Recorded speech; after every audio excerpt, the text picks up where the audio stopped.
warrant of arrest against Masemola is out. I don't know why it's not being picked up. It means someone somewhere is playing politics, and somehow they want to undermine once more the independence of our justice system.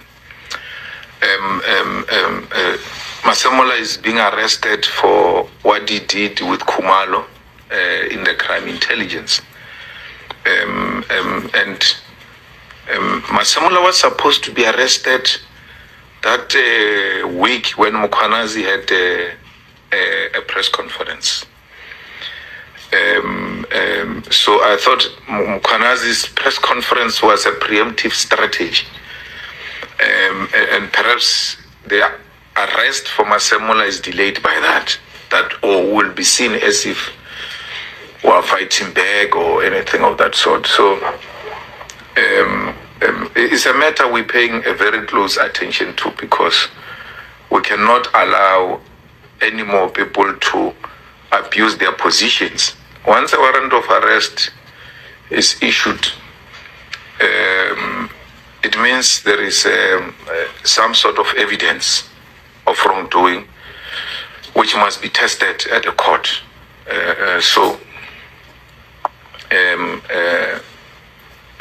We will have to make sure that this is followed through. You know, I told you, and many of you just undermine the information we give you. I told you a long time ago that the Minister of Police, they want to arrest Minister of Police. And that's why Mukhwanazi is being charged with IPID, because they want to pick up a Minister of Police, Senzo Mkhunu. And Senzo Mkhunu, in that recording, talking to his girlfriend or whoever he was talking to there, I don't know who's that person. There's a recording that is circulated. He says, you know that Julius is just talking, you know him, he just talks. Someone should have told him something, and then he just talks loosely. And then City Press writes that the plans to arrest the minister flopped or something. But it has always been there. The plan has been there to pick up the minister and arrest him. And they thought I was joking. And that's why he's going up ultimately to be arrested. There are factions in the police. You've got minister working with Khumalo and Masemola.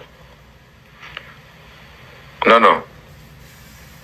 Not Masemola, the other one who got Lebeya. No, it's Minister Lebeya. Then you've got a National Commissioner working with Khumalo. So there is a power struggle there. Now, we are not interested in those things. We are interested in the truth. As to who belongs to what and what, we don't care. We want the truth to come out. What Mukhwanazi said must be repeated, backed by evidence in the ad hoc committee and in the commission of inquiry. It is now no longer an issue of just talking. Let everyone who has got an issue bring that matter before the committee, and I'm going to sit in that committee of ad hoc committee to investigate these allegations. And you know, if I'm there, there will not be manga business, because I'm not scared of police or soldiers or anyone, including drug cartels or criminals. I'm not in the pocket of any thug in South Africa. That's why I live a free life. And if I'm lucky, maybe they will elect me the chairperson of that committee so that I can sort out this issue once and for all. If they mean business, they must bring it here so I can chair it.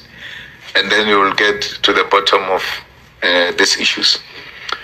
So, I don't think it's aligned necessarily to the ANC conference. I think it's a power struggle that has always been there.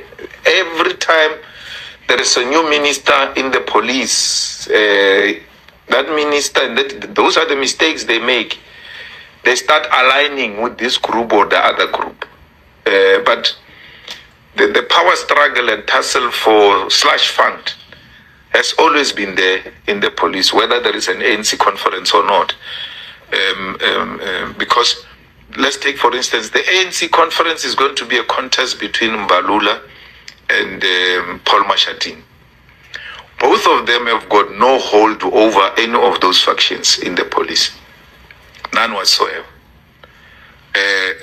So, if you say Mkhunu has got a faction, then you must know Mkhunu's faction is Ramaphosa's faction in the police. That's why they said Mkhunu went to classify the Pala things and all of that. So this commission and the committee will not only be limited to what Mkhwanazi said. If there was a cover-up in the Pala, it must be brought forward. Who sealed this information? Who was hiding the information from the people? So that's why we're saying, on top of commission, let's have an ad hoc committee, because the same commissions are going to say Parliament has not played its oversight role. So we are playing our oversight role now. So there is no duplication of duties. But equally, we are a committee that will make the necessary recommendations to the Assembly, and the Assembly will send, if agreed, those recommendations to the President for implementation. Unlike Zondo, who will just write and then disappears into the bush. We are not disappearing into the bush. We're here. We're going to send the recommendations to him, and every time he comes here, he will have to account as to what happened to those other committee recommendations that were sent to you. So it's a very important step in the right direction. So we should not even try to politicize a criminality. It's not political. What's happening in the police is pure criminality. Pure criminality. And we have to deal with that. I mean, DJ Sambod was killed in a very brutal manner.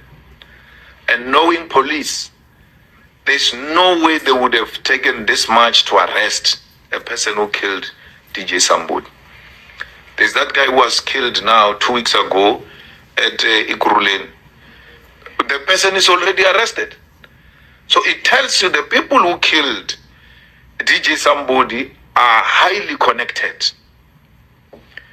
Why would the head of the Hawks confirm that he was called, that there are people who are pretending to be the Hawks at a particular venue, and then he unleashes the Hawks to go there? It's not true. Once they are saying there are people who are pretending to be police and they are not, and that information comes to his attention, he must refer it to the police station next to where those thugs are taking chances. For him to start even getting involved, he even knows the address, yet he doesn't have a docket. He has no right to open any docket. And then he says he was not called by Molefe, he was called by a friend of Molefe, and the friend of Molefe does not have a name. He's playing games. If he doesn't give us the name of who called him, he was called by Molefe. Until he give us a name, he was called by Molefe. It's like Kenny Kunene saying he was taking a journalist there. To take a journalist is not a secret operation. Who is that journalist? Who's that journalist? Why would you take a journalist to someone who just came out of prison, who's on bail as an MMC? Now I'm very happy. You know, I dance even at night. Oh, things are looking good, Chef. We told you these things are criminals. They are nothing else but Mapantiti. He says he doesn't know that guy. He knows that guy. I know that guy. Not from a personal point of view. He's a well-known businessman. Until now, we knew him as a businessman.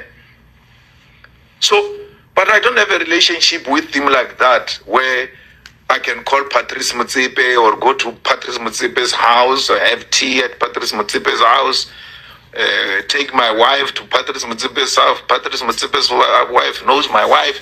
I don't know the guy like that. But for Kenny to behave like that in public office and say he doesn't know that guy, that's a lie.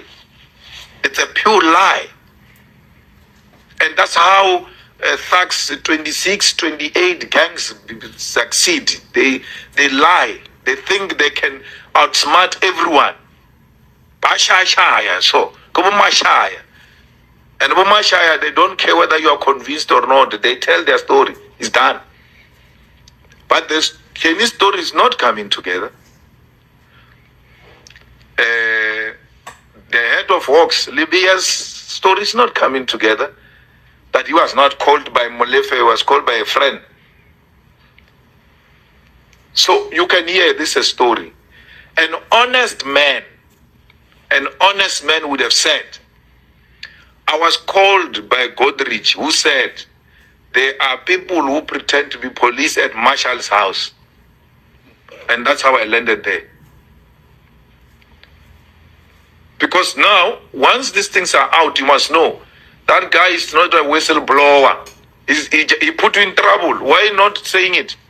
Why not saying it? What is the difference between telling us that the name of a person who called you now with telling us that name in the commission of inquiry? What difference does it make? Why do you leave as a trusted senior policeman? Why do you leave the nation hanging? So we need to get to the bottom of this.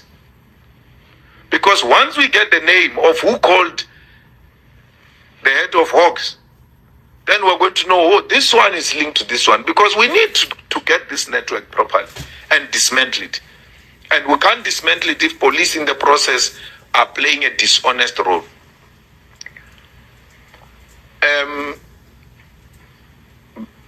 Minister Mkhunu was supposed to be fired. Fired completely. But you know, factions are painful. You know, to belong to a faction, it's the most painful thing as a leader. Cyril and Mkhunu are in the same faction. When the allegations are out, Cyril doesn't act. He says, I will act when I come back and do that. You know why? He's giving Mkhunu an opportunity for Mkhunu to help him by resigning. If Mkhunu loved Cyril, he should have resigned and not put Cyril in that difficult position. But he doesn't care. There's no need. These comrades must tell each other the truth or himself. Take a back seat, we will work on this thing. Just wait. Help the president. Now the president has to do something that looks like he's doing something when he's doing nothing. He's not doing anything. Mkhunu is a minister on leave. There is acting minister Mantash of police. Then there is incoming minister, acting minister of police, 3, as we're sitting here. We have 3 names when we think of police, 3. Kachalia. Kachalia is from the Indian cabal of UDF. Worked with Praveen and them. They now want to recapture power. That's why they are going to that thing of the police. Why would you go and fetch Kachalia? Which track record has demonstrated that Kachalia is the best to deal with crime in South Africa? His first interview just told you we're in trouble. That thing of police is not a lecture room. Thing Things are bad there. It's not a lecture room. So it's not helping us, Cyril, with anything. It's putting us into a deep crisis. It's not late. It's not late for Senzo to resign and save the country's resources and wait for the commission where he will clear his name. You know, when you resign and you go clean your name, the people themselves who are going to say, but this guy must be returned back to his position because he was an honorable man who said, I've got nothing to hide. I don't need a position to protect whatever allegations they've leveled against me. Let me resign. That step aside of theirs is factional. It's not real, it's factional. Because why? You don't have to be charged for you to step aside. The allegations must be so serious that your own fellow comrades must say, look, give us space to deal with these matters. How do you... those people are the ones who decide who gets charged, who doesn't get charged. They will never be charged, even when there's big allegations against them. And because you are saying technically they are not charged, they must remain in their positions. That is being pretentious. It's a false narrative that you are dealing with corruption. You are not. When it is one of your own, you don't apply principle.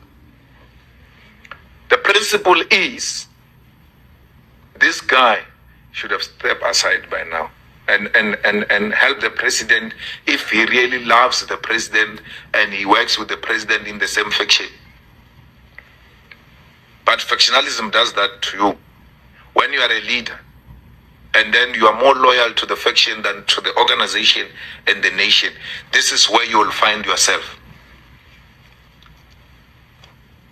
We're making huge inroads. I mean, and it's scientific. In the Western Cape is one of the provinces where we increased our numbers in the last elections.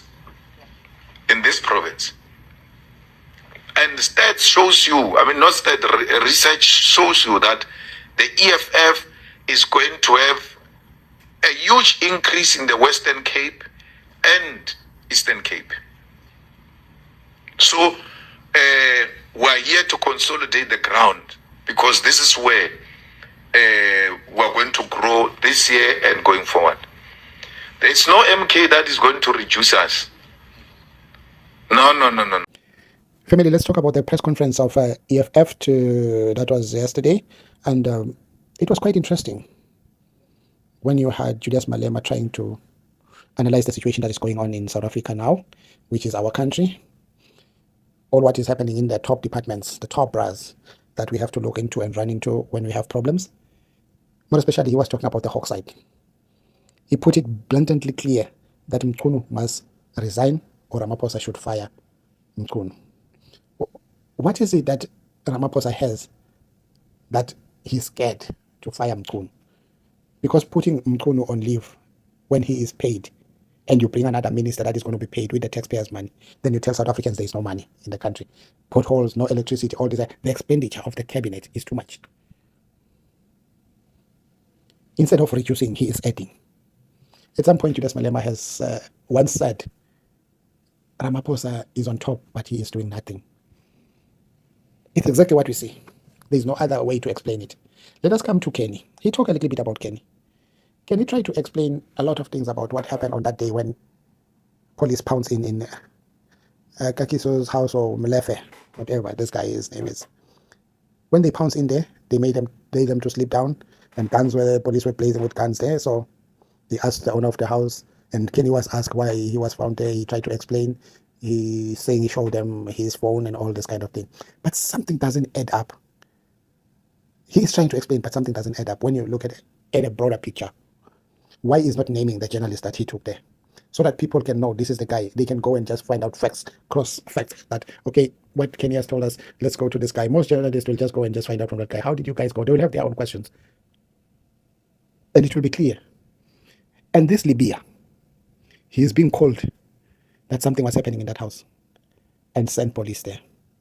But He is not. He's the head of Hawks, but he is failing to tell the nation that is paying who called him. That is what Julius Malema is asking. Why is he hiding who called him? This is really kind of crazy. SB, I can't talk about him because already his arrest of warrant was issued, but the question is who stopped the arrest of him? Because he should have been arrested, but it's kind of somebody stopped it. But who did it? That's how you see that the corruption that Mkhwanazi was talking about, it's really, really bad. It's not easy when you see the top brass people who should be an example to the junior officers, but them doing such things. We ask ourselves, what is it that is happening in the country? We've got a problem of infrastructure. We have got a problem of hospitals. We've got problems of potholes. We've got problems of electricity in the country, youth unemployment, all these kind of things. But we see people who are busy dealing with syndicate at the top there. And those people who are dealing with drugs, who are controlling the country, they are killing the youth because they don't have no work. They end up smoking this thing. And that is a big problem. I don't know whether I'm being understood, but that is a big problem. But Cyril should come out and let us know what is the problem with Mkhunu, Senzo Mkhunu. Because you need to tell the nation, what is it? These committees and everything that is being, they've never brought any results. Because whatever results come from there, they're never implemented. Why? Because once a committee finishes, we have the Zondo, but we still have people in the cabinet who were named in the Zondo commission that these people need to be arrested or whatever. There's a prima facie case to answer. But we don't see anything happening. Family, what do you think about this? Drop your comment. Don't forget to like, share, and subscribe. And turn on the notification button. Bravo, bravo, bravo.